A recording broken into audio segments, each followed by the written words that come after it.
আসসালামু আলাইকুম। সুপ্রিয় শিক্ষার্থীবৃন্দ, বার্ষিক সামষ্টিক মূল্যায়ন নির্দেশিকা ২০২৪-এর শিল্প ও সংস্কৃতির নবম শ্রেণীর আজকের এই ক্লাসটিতে তোমাদের সবাইকে স্বাগতম।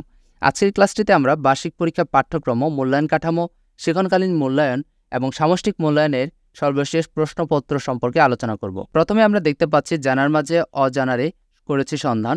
তত্ত্বীয় অংশে সংশ্লিষ্ট অভিজ্ঞতার বিষয়বস্তু যে কোনো ঋতুর ছবি অঙ্কন করতে বলতে পারে। পৃথিবী অবাক তাকিয়ে রয় সংশ্লিষ্ট বিষয়ের বিষয়বস্তুতে মুক্তিযুদ্ধের ছবি অঙ্কন, নৃত্য, গান, আবৃত্তি, অভিনয় ইত্যাদি থাকবে। মূল্যায়ন কাঠামোতে বরাবরের মতোই 30% শিক্ষণকালীনের জন্য, সামষ্টিকের জন্য 70% নির্ধারিত রয়েছে। শিক্ষণকালীন মূল্যায়নে শ্রেণীর কাজ, একক, দলগত ইত্যাদির জন্য 10 নম্বর বরাদ্দ রয়েছে।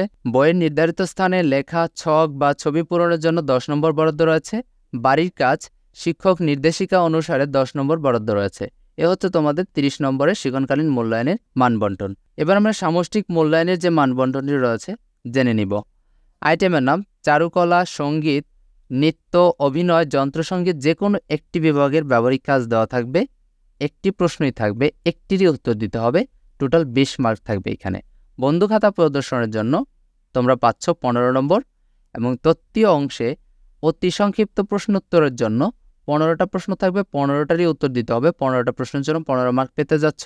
সংক্ষিপ্ত প্রশ্নোত্তরের জন্য 4টা প্রশ্ন থাকবে, 4টারই উত্তর দিতে হবে। 5 করে টোটাল 20 নম্বর পেতে যাচ্ছ। ছবি দেখে লেখো, একটা প্রশ্ন থাকবে, একটার উত্তর দিতে হবে। 10 নম্বর পেতে যাচ্ছ এখানে।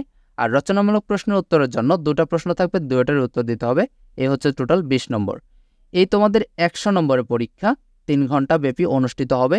আর 100 নম্বরের মধ্যে শিক্ষার্থীর প্রাপ্ত নম্বরকে 70%-এ কনভার্ট করা হয়। এ পর্যায়ে আমরা দেখে নিব শিল্প সংস্কৃতির নমুনা প্রশ্নোত্তরটি। এই প্রশ্নটি শুধুমাত্র তোমাদের শিক্ষকগণ ব্যবহার করে প্রশ্নপত্র প্রণয়ন করবেন। তাই তোমরা এই প্রশ্ন থেকে একটি ধারণা নিতে পারো তোমাদের তত্ত্বীয় এবং ব্যবহারিক অংশে কি কি থাকবে এবং কি কি নমুনা প্রশ্ন উত্তর হতে পারে সে সম্পর্কিত সুস্পষ্ট ধারণা নিতে পারবে। এই প্রশ্নটি শুধুমাত্র ধারণার জন্য ব্যবহার করতে পারো। তো সম্পূর্ণ ভিডিওটি মনোযোগ সহকারে দেখার জন্য তোমাদের অসংখ্য ধন্যবাদ। পরবর্তী ক্লাসে খুব শীঘ্রই দেখা হবে। ধন্যবাদ সবাইকে।